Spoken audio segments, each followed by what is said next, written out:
Movie की starting में lion king Simba को उसकी वाइफ नाला और बेटी कियारा के साथ दिखाते हैं। नाला प्रेग्नेंट होती है और डिलीवरी के लिए जंगल में एक गुफा में जाती है जहाँ काफी शांति होती है। सिम्बा कियारा को अपने दोस्त टिमोन और पुम्बा के साथ छोड़कर नाला के पास जाता है। अब कियारा टिमोन और पुम्बा के साथ खेल रही होती है, लेकिन वो अपने मॉम डैड को भी मिस कर रही थी। तभी रफीकी नाम का एक मंकी वहाँ आता है जो सिम्बा का एक बहुत पुराना दोस्त है। रफीकी कियारा को खुश करने के लिए उसके ग्रैंडफादर मुफासा की कहानी सुनाता है। यहाँ से मूवी शिफ्ट होती है मुफासा के बचपन के दिनों को दिखाते हुए, जब वो अपने पेरेंट्स के साथ होता है। मुफासा एक ऐसी जगह बड़ा हुआ है जहाँ सालों से सूखा पड़ा है, जिस वजह से सभी जानवर कमजोर और बीमार हो चुके थे। मुफासा के पेरेंट्स उस जगह को छोड़कर मिलेले जाने का डिसीजन लेते हैं, जो एक हरा भरा जंगल है और जहाँ खाने पीने की कोई कमी नहीं है। लेकिन कोई भी आज तक मिलेले नहीं जा पाया है, जिस वजह से सबको लगता है कि वो सिर्फ एक कहानी का हिस्सा है। जब वो बात कर रहे थे तब अचानक बारिश होने लगती है और सभी खुशी से झूम उठते हैं, लेकिन बारिश तूफान में बदल जाती है और जंगल में बाढ़ आ जाती है। मुफासा तेज लहरों के साथ बह जाता है और अपने पेरेंट्स से अलग हो जाता है और बहता हुआ दूसरे जंगल तक पहुंच जाता है, जहां नदी में कुछ मगरमच्छ उस पर हमला करते हैं। ये देखकर टाका नाम का एक छोटा शेर मुफासा की हेल्प करने आता है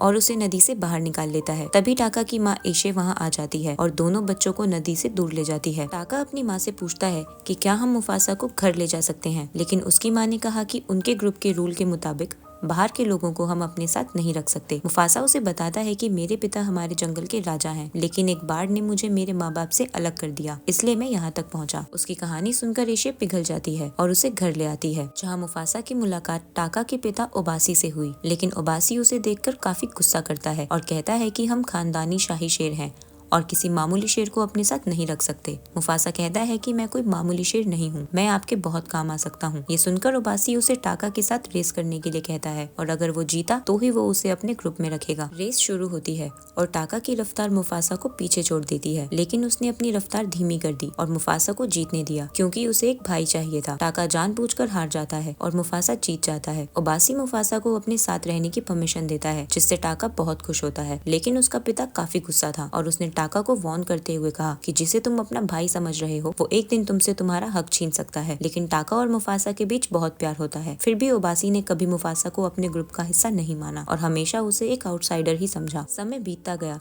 और टाका और मुफासा बड़े हो गए। एक दिन एशे उन दोनों के साथ शिकार पर निकलती है। अचानक उनके सामने व्हाइट लायंस का एक ग्रुप आ जाता है। टाका उन्हें देखकर छुप जाता है। व्हाइट लायंस जब उनके एरिया में आकर शिकार करते हैं तो एशे उनका सामना करती है, जिस वजह से उनके बीच लड़ाई होने लगती है। ये देखकर टाका और भी ज्यादा डर जाता है और छुपा रहता है, लेकिन मुफासा एशे को बचाने के लिए व्हाइट लायंस से लड़ जाता है। वो उनमें से 2 लायंस को हरा देता है और एक को मार डालता है। ये देखकर दोनों व्हाइट लायंस वहाँ से भाग जाते हैं। अब मुफासा एशे और टाका को वापस लेकर अपने साथियों के पास जाता है। मुफासा की बहादुरी के लिए ओबासी पहली बार उसे प्यार से बात करता है और उसे एशे और टाका की जान बचाने के लिए शुक्रिया कहता है। लेकिन मुफासा उसे कहता है कि वो लायंस बदला लेने के लिए जरूर आएंगे। आपको एक मैसेंजर भेजना चाहिए ताकि हमें उनके प्लान का पता चल सके। ओबासी इस बात पर अग्री करता है और व्हाइट लायंस पर नजर रखने के लिए अपने एक साथी को भेजता है। वहीं दूसरी तरफ व्हाइट लायंस के ग्रुप को दिखाते हैं, जिनका लीडर किरोस होता है। जिस लायन को मुफासा ने मारा था वो किरोस का बेटा था। अपने बेटे की मौत की खबर सुनकर किरोस ओबासी के ग्रुप पर हमला करने का फैसला लेता है। ये सब बातें मैसेंजर लायन सुन लेता है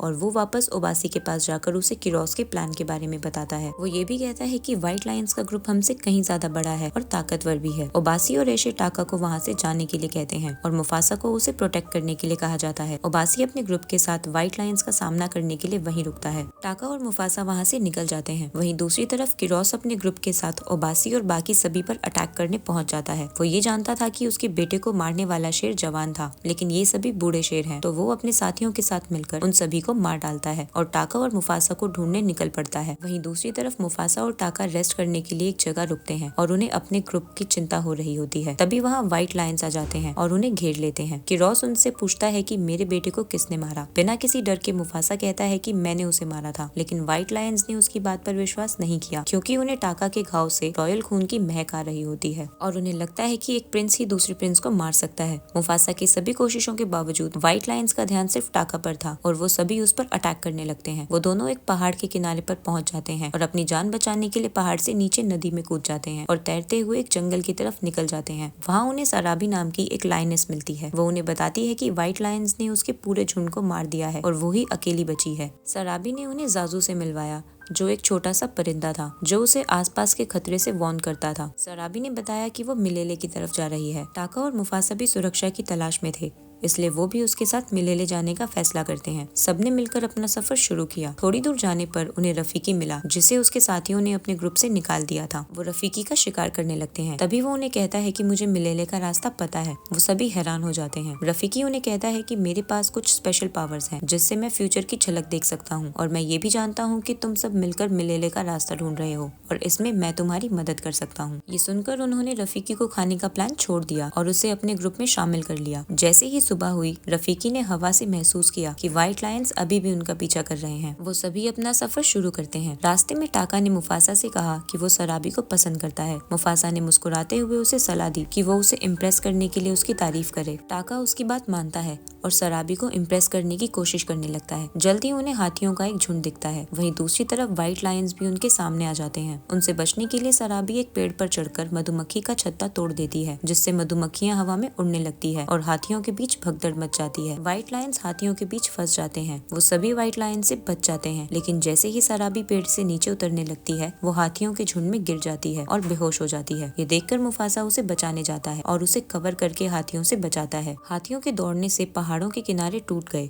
और रास्ता बंद हो गया, जिससे व्हाइट लायंस उनके पीछे नहीं आ पाए। रफीकी सराबी को होश में लाया और उसने पूछा कि मुझे किसने बचाया था। तभी मुफासा कहता है कि टाका ने तुम्हें बचाया। टाका भी ये सुनकर हैरान हो जाता है और सराबी उससे इम्प्रेस हो जाती है। और दूसरी तरफ रफीकी के मन में मुफासा के लिए रिस्पेक्ट बढ़ जाती है, क्योंकि वो जानता है कि उसी ने सराबी को बचाया था। वो सभी अपना सफर जारी रखते हैं और बर्फीले पहाड़ों तक पहुँच जाते हैं। बर्फ पर उनके पंजों के निशान छप रहे थे, जिससे व्हाइट लायंस उन्हें ढूंढ सकते थे। मुफासा को आइडिया आता है और वो जाजू से कहता है कि तुम हमारे पंजों के निशान को वापस बर्फ से ढकते जाओ, और इसी तरह से वो बिना निशान छोड़े आगे बढ़ते हैं। जब व्हाइट लायंस वहाँ आए तो उन्हें बर्फ पर कोई निशान नहीं मिला, जिससे वो कंफ्यूज हो गए। सराबी मुफासा की स्मार्टनेस से इम्प्रेस हो जाती है और समझ जाती है कि हाथियों से भी मुफासा नहीं उसे बचाया होगा। सराबी मुफासा के पास जाती है और उससे यही सब पूछती है, जिस पर मुफासा कहता है कि टाका ने ही तुम्हें बचाया था। लेकिन सराबी जानती थी कि वो टाका को बहादुर दिखाने के लिए ऐसा कर रहा है, जिस वजह से वो उसे और पसंद करने लगती है। ये सब देखकर टाका को मुफासा से जलन होने लगती है और उसे अपने फादर ओबासी की कही बात याद आती है, जब उसने कहा था कि जिसे तुम भाई समझ रहे हो वो एक दिन तुमसे तुम्हारा हक छीन सकता है। टाका सोचने लगता है कि मुफासा उसे धोखा दे रहा है। गुस्से से भरा हुआ टाका सबके सोने के बाद व्हाइट लायंस के पास जाता है और उन्हें कहता है कि मुफासा ने ही तुम्हारे बेटे को मारा है और वो मुफासा को पकड़वाने में उनकी मदद करेगा। टाका कहता है कि मैं तुम्हारे लिए कुछ निशान छोड़ता हुआ चलूंगा, ताकि मेरे साथियों को भी मुझ पर शक ना हो। वो सभी टाका की बात मान लेते हैं और वो वापस अपने साथियों के पास चला जाता है। अगले दिन वो अपना सफर शुरू करते हैं और टाका व्हाइट लायंस के लिए निशान छोड़ता हुआ चलता है। आखिरकार वो सभी मिलेले पहुंच जाते हैं, लेकिन तभी किरोस भी वहां पहुंच जाता है और मुफासा को कहता है कि टाका ने हमारी मदद की, लेकिन मुफासा उस पर भरोसा नहीं करता। तभी टाका कहता है कि तुमने मुझसे मेरी किस्मत छीन ली, इसलिए मैंने ऐसा किया। किरोस सभी जानवरों को कहता है कि आज से मैं यहाँ का राजा हूँ। मिलेले के सभी जानवर उससे डर जाते हैं। मुफासा मिलेले के जानवरों को कहता है कि अगर आज तुम नहीं लड़े तो किरोस तुम सभी पर हमेशा राज करेगा। मुफासा की बात सुनकर सभी व्हाइट लायन से लड़ने लगते हैं। किरोस अब मुफासा पर अटैक करता है। उनके बीच लड़ाई होने लगती है और वो दोनों लड़ते हुए एक गुफा में गिर जाते हैं। मुफासा काफी इंजर्ड हो जाता है और किरोस जैसे ही उसे मारने वाला होता है, टाका को रियलाइज होता है कि उसने ये सब गलत किया और वो मुफासा की जान बचाने के लिए बीच में आ जाता है, जिससे उसके फेस पर चोट लग जाती है। मुफासा और टाका मिलकर किरोस से लड़ने लगते हैं। वहीं दूसरी तरफ बाकी के जानवर व्हाइट लायन से लड़ रहे होते हैं कि तभी पहाड़ टूट जाता है और सभी व्हाइट लायन उसके नीचे दब जाते हैं। पहाड़ टूटकर उस गुफा में भी गिरता है जहाँ किरोस और मुफासा की फाइट हो रही थी, जिस वजह से वो और नीचे गिर जाते हैं और नदी में डूबने लगते हैं। मुफासा मौके का फायदा उठाकर किरोस को एक पत्थर के नीचे धक्का देता है, जिससे किरोस मर जाता है। मुफासा पानी से बाहर आने की कोशिश करता है